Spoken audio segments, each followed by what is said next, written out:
ध्यान से सुनना। 3D का सेकेंड पार्ट इस प्रकार से है। फर्स्ट पार्ट में हम ऑक्टेंट के बारे में पढ़े थे। इस बार हम पढ़ने वाले हैं, ध्यान से सुनना, डिस्टेंस फार्मूला से रिलेटेड क्वेश्चन। इसमें क्या क्या आएगा? इसमें सबसे पहले आपका आएगा पॉलीनियर से रिलेटेड क्वेश्चन। इसके बाद वर्टेक्स गिवन रहेगा, लेकिन given vertex right angle triangle का वर्टेक्स है, आइसोसेलेस ट्रायंगल का, इक्विलैटरल ट्रायंगल का, स्केलिन ट्रायंगल का, समथिंग ऐसे क्वेश्चन मिलेंगे आपको। ठीक है, collinear and triangle based question हम करने वाले हैं। Question based on collinear and triangle से रिलेटेड क्वेश्चन अपन करेंगे। तो डिस्टेंस फार्मूला होता क्या है? चलिए सबसे पहले इस पर नजर देते हैं। डिस्टेंस फार्मूला इस प्रकार से होता है। ठीक है, ए का कोऑर्डिनेट आपके पास इस प्रकार से है और बी का कोऑर्डिनेट ये रहा मेरा। ठीक है, तो डिस्टेंस फार्मूला आपने पढ़ा था क्लास 10 से पढ़ते आए हो, बट वहां जेड एक्सिस नहीं था, यहाँ जेड एक्सिस है। डिस्टेंस फार्मूला ऐसा होता है x2 minus x1 of whole square plus y2 minus y1 of whole square plus z2 minus z1 of whole square. ये डिस्टेंस फार्मूला होता है। ठीक है, तो इससे रिलेटेड एक क्वेश्चन देख लेते हैं। जीरो लेवल क्वेश्चन है, बट अपन देख लेते हैं। अगर मान लें कि ये कोऑर्डिनेट ए और बी गिवन है, ठीक है, बस हिंट दूंगा, सवाल आप ही को करना है। ये कोऑर्डिनेट गिवन है आपके पास, मान लो। अब कहानी क्या होता है, बेसिकली बच्चों को लगता है सबसे पहले आप इसे लोकेट कर देना। अब अगर कुछ बच्चे बोलते हैं सर अगर b का कोऑर्डिनेट x1 y1 z1 ले लें और a का ले लें x2 y2 z2, तो उससे कोई इफेक्ट नहीं पड़ेगा क्योंकि ये स्क्वायर है। x1 माइनस x2 करें या x2 माइनस x1 करें, स्क्वायर करेंगे, ओवरऑल पॉजिटिव ही मिलेगा। तो ये बस टेंशन लेना कि किसको मैं x1 लूं, किसको मैं x2 का सीरीज लूं। समझ में आया ना? वो अपने इच्छा अनुसार आप कर सकते हो। बच्चे इसीलिए डरे रहते हैं, क्या किसको क्या माने, किसी को जो भी मानना हो। और पैटर्न याद रखना, 2 - 1 2 - 1 2 - 1 या 1 - 2 1 - 2 1 - 2 दोनों एप्लीकेबल है। मोस्टली बुक में दिया रहता है, ऐसा दिया जाता है, तो आपको जरूरी नहीं है कि अपन बुक के ही पैटर्न को फॉलो करें। ठीक है ना, ये कॉन्सेप्ट है। इससे रिलेटेड इसका एप्लीकेशन देखते हैं। इसका एप्लीकेशन किस प्रकार से है, ध्यान से सुनना। ठीक है, सबसे पहले कॉलिनियर के बारे में देखते हैं। किसके बारे में देखते हैं? कॉलिनियर के बारे में। कॉलिनियर क्या होता है? कॉलिनियर में क्वेश्चन इस टाइप से आते हैं। आपको कॉलिनियर की कहानी पहले सुन लेते हैं। कॉलिनियर क्या होता है? जब डिफरेंट पॉइंट एक ही लाइन सेगमेंट पर या एक ही लाइन पर लाई करता है, तो इस कंडीशन में पॉइंट को कॉलिनियर बोलते हैं। मैंने क्या बोला? जब डिफरेंट पॉइंट क्या करता है, एक ही लाइन पर या एक ही लाइन सेगमेंट पर लाई करता है, ठीक है ना, तो ऐसे पॉइंट को हम क्या कहते हैं? कॉलिनियर कहते हैं। आपको क्वेश्चन पूछता ही है फाइनल एग्जाम में, टर्म 1 हो टर्म 2 हो, फाइनल में पूछता ही, अगर 3D हो जाता है तो। ठीक है ना बेटा, पूछता ही है। ठीक, तो इस कॉन्सेप्ट को ध्यान से देखना। अगर आपके पास कोऑर्डिनेट गिवन है इस प्रकार से x1 y1, ये रहा मेरा x2 y2 z2, और ये इसका कोऑर्डिनेट कितना है x3 y3 z3। मैं आपको कॉन्सेप्ट सिखा रहा हूं, क्वेश्चन में डाटा कुछ भी हो सकता है। ठीक है, अगर ये पॉइंट गिवन रहेगा, लिखा रहेगा so that given point are collinear, so that given point are collinear. ठीक है ना, तो हम क्या करते हैं, इसका वर्किंग रूल बताता हूं। कोऑर्डिनेट ज्योमेट्री हो 3D हो, उसका हमें क्या करना पड़ता है, वर्किंग रूल अगर याद है तो बाकी तो गुना भाग है बेटा, और कुछ नहीं है। ठीक है ना, सबसे पहले हम स्टेप 1 में क्या करेंगे? स्टेप 1 में हम करेंगे बच्चों ए बी फाइंड कर लेंगे बाय डिस्टेंस फार्मूला। बोले सर फार्मूला क्या होगा? सबको पता है, बस वैल्यू उठाकर पुट करना है। यहाँ पर लो, इस फार्मूला में हम वैल्यू रख दिए। ठीक है, जो भी डाटा रहेगा यहाँ से हम निकाल सकते हैं ए बी। उसी प्रकार से हम बी सी निकाल लेंगे। बोले सर बी सी के लिए कैसे निकालें? ये रहा B C, x3 minus x2 of whole square, ये रहा मेरा y3 minus y2 of whole square and z3 minus z2 of whole square. इस तरह से BC निकाल लिए। एंड फिर हम निकाल लेंगे AC।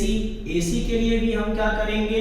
AC के लिए भी x3 minus x1 of whole square y3 minus y1 of whole square and z3 minus z1 of whole square. Step 1 में मैंने ऑल डिस्टेंस फाइंड कर लिया। डिस्टेंस कोई भी फाइंड कर सकता है इस फार्मूला से।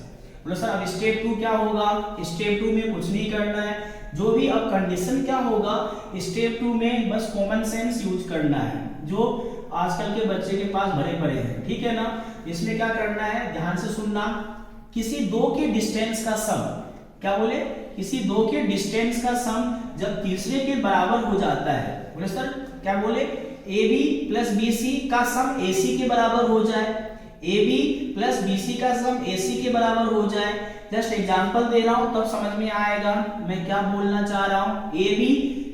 AB प्लस BC किसके बराबर हो जाए, AC के बराबर, या AB प्लस AC किसके बराबर हो जाए, BC के बराबर, या क्या हो जाए AC प्लस BC किसके बराबर हो जाए, AB के बराबर। ये जो तीन डाटा दिख रहा है ये तीनों में से कोई एक भी फुलफिल हो जाएगा तो गिवन पॉइंट आर कॉलिनियर हो जाएगा। सुना मैंने क्या बोला? तो इसका बेसिकली क्या है, दो के डिस्टेंस का सम तीसरे के बराबर हो जाए। किसी दो के डिस्टेंस का सम जब तीसरे के बराबर हो जाता है तो गिवन पॉइंट कॉलिनियर हो जाता है, ठीक है ना। इससे रिलेटेड क्वेश्चन 100% आना ही है, ओके, कर ही जाना कॉलिनियर का। अब आता है ट्रायंगल का कॉन्सेप्ट। अब किसका आता है, ट्रायंगल का कॉन्सेप्ट। चलिए ट्रायंगल के कॉन्सेप्ट में भी स्टार्ट करते हैं कहानी। ध्यान से सुनना, ट्रायंगल का कॉन्सेप्ट कैसे हम हैंडल करेंगे, ध्यान से सुनना बच्चों, ठीक। तो सबसे पहले हमें ट्रायंगल, मान लो कि क्वेश्चन रहेगा, ट्रायंगल का क्वेश्चन कैसा रहेगा, ये ट्रायंगल गिवन रहेगा, ये A, ये B, ये C, ट्रायंगल का कोऑर्डिनेट गिवन रहेगा। ट्रायंगल का कोऑर्डिनेट क्या रहेगा, गिवन रहेगा। ट्रायंगल का क्या गिवन रहेगा, कोऑर्डिनेट, ये रहा कोऑर्डिनेट। और इसके बाद क्या पूछेगा, गिवन जो कोऑर्डिनेट है वो किसका है, आइसकेलिन ट्रायंगल का है, आइसोसेलेस ट्रायंगल का है, ठीक है ना। इस टाइप से डिफरेंट क्वेश्चन पूछेगा, तो इसका भी वर्किंग रूल बता रहे हैं, ध्यान से सुनना। सबसे पहले हमें क्या करना है, स्टेप 1 में ध्यान से सुनना बच्चों। स्टेप 1 में अभी जस्ट मैंने बताया था AB का डिस्टेंस फार्मूला से निकाल लेना, हिंट देकर बस छोड़ रहा हूं। उसी तरह से BC का डिस्टेंस फार्मूला से निकाल लेना, उसी तरह से AC का डिस्टेंस, ठीक है, डिस्टेंस फार्मूला से निकाल लेना, ठीक है। अब सुनना ध्यान से। सबसे पहले अगर मान लो कि क्वेश्चन आ जाए गिवन, पहला कंडीशन सुनना, 3-4 कंडीशन में मैं आपको बता रहा हूं, ठीक है, ध्यान से सुनते जाना। ये तीन पहले देखेंगे। सबसे पहले मान लो कि स्केलिन ट्रायंगल आ जाए, किसके लिए आ जाए, स्केलिन ट्रायंगल। स्केलिन ट्रायंगल क्या होता है, जिसके ऑल साइड क्या रहते हैं, डिफरेंट रहते हैं, उसे स्केलिन ट्रायंगल कहते हैं। डिस्टेंस निकालने के बाद हमें क्या देखने को मिलेगा, AB is not equal to the BC is not equal to the AC। ये स्केलिन ट्रायंगल का हो गया। डिस्टेंस फार्मूला से निकालकर अगर इसको फॉलो कर रहा है तो हम लिख सकते हैं जो वर्टेक्स है किसका है, स्केलिन ट्रायंगल का, ओके। दूसरा आइसोसेलेस ट्रायंगल के लिए उसमें हम क्या करेंगे, किसी दो एनी टू साइड क्या हो जाएंगे, इक्वल। एनी टू साइड का मतलब AB बराबर BC हो जाए, AB बराबर AC हो जाए, या BC बराबर AC हो जाए, एनी टू इक्वल हो जाएंगे तो आइसोसेलेस ट्रायंगल हो जाएगा, ठीक है ना। इसके बाद तीसरा में क्या होगा, इक्विलैटरल ट्रायंगल। तीसरा इक्विलैटरल ट्रायंगल, अगर तीनों बराबर हो जाएंगे तो इक्विलैटरल ट्रायंगल। ये तीनों आपके माइंड में रहना ही चाहिए। एंड फोर्थ में कंडीशन क्या है, ध्यान से सुनना। फोर्थ का कंडीशन आप ध्यान से सुनना बच्चों। फोर्थ का कंडीशन है right angle triangle. Right angle triangle में क्या होगा, किसी दो के स्क्वायर का सम जब तीसरे के बराबर हो जाए तो गिवन क्या हो जाएगा, वर्टेक्स किसका होगा, राइट एंगल ट्रायंगल का। ये 4 क्वेश्चन आपके माइंड में एकदम सेट होना चाहिए। और 5वां क्वेश्चन क्या होगा, ध्यान से सुनना, isosceles right angle triangle. Isosceles right angle triangle, इसमें कंडीशन क्या होगा, ठीक है।